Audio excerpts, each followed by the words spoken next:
tired of perps. Stalkers always waiting. They always waiting. You know what I'm saying?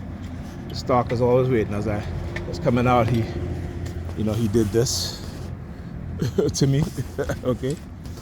I tell you, the stalker's always waiting, man. Look. See that? As I walk past the bike, he used the scooter. They used the lights. All right. This is what they do. Okay. Showing you guys exactly what it is that they do. These people are stalkers. Look, see, ain't nobody there coming to the bike. I mean, to the scooter. All right, bunch of stalkers, man. They stalk you. That's what they do. So, like I said, like Pam came into the, I was doing my video to upload, which I just uploaded, and so when she started hearing the siren, she comes into the kitchen, and of course, she comes in the kitchen, and then she turns around. And then, they hijacked my conscious mind and got me fixated on her bracelet, right? A bracelet like mine, okay? Then she goes back into her bedroom. They started the sirens again. She came back into the kitchen. I'm like, what do you want, But of course, because she wants to start an argument. And that's exactly what happened.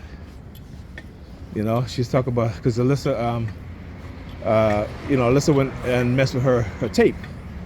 And I said to her, listen, I told you a long time ago, when I bought you those cabinets to put your craft and stuff, and I said to you, I said, get a lock for them. I said, but you refused to listen. I said, on top of that, she's like, I don't know why she's acting like a 4-year-old. She's 12. I said, first of all, she's not 12. And I said to her, what you put into your children is what you get back. So if you know that as she gets older, you're not training her in the ways in which you want her to be, to not mess with your stuff, then what's going to happen? I said, on top of that, you leaving these kids by themselves all day and all night. And she's like, oh, I haven't done that in the past 2 years. And she was like, no, that's only within the past 2 years. I said, no, it's not. I said, you've been doing that shit since COVID, when we broke up, before COVID actually, right? Because you wanted to you got your job and you settle in, and the office workers giving you the look, you know what I'm saying? So you felt you was hot shit. So you broke up the relationship, right? I said, I used to call the kids on the weekend, and I was like, where's your mother? Oh, she went out. I called them back. I called them many times during the day. Asked them if they heard from you. No. Like, what, you're a mother. You leave your children all day and all night, and you don't call and check on them. And she was like, oh, that was in the past 2 years. I said, no, it's not, Pamela. But this is what she do. She tried to justify shit, try to make it seem like it's recent. It's not recent. Like I said, I've been doing so many videos, for years. It's not recent. And I said to her, what you did caused how, look at number 32. 13254C, something like that, right? It's a cab.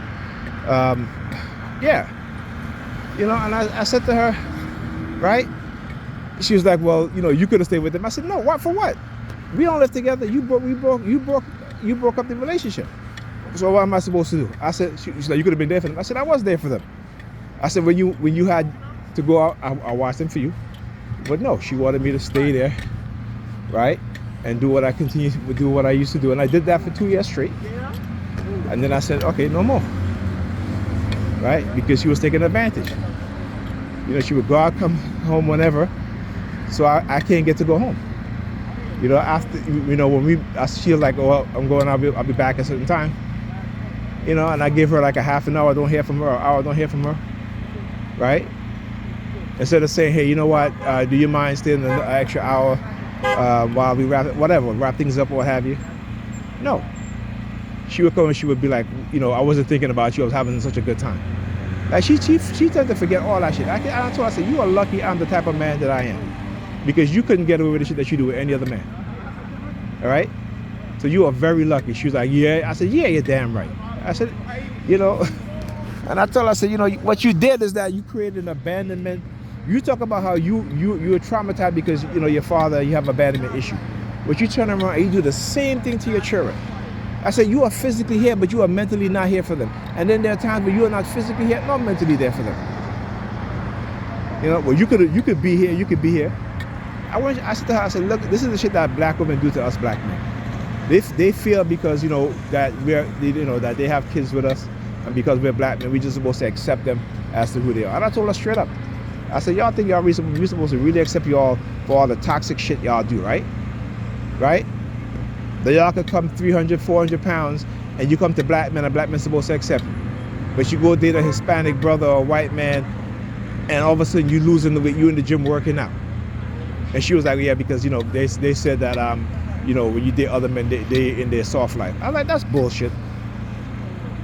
That's bullshit. I said, y'all are just a temporary fuck for these men. Then she was like, well, I have friends that are married to white. I said, that's your annual experience. How much? 2, 3 people? 2, 3 people? Because white men don't marry black women like you think they do. Okay? You know what I'm saying?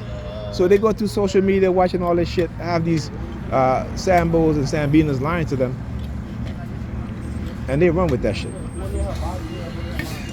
You know what I'm saying? Ridiculous.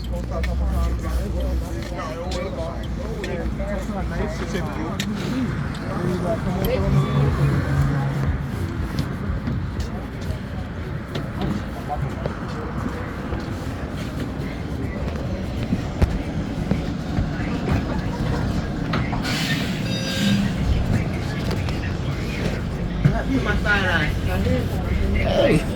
Welcome to my side eye.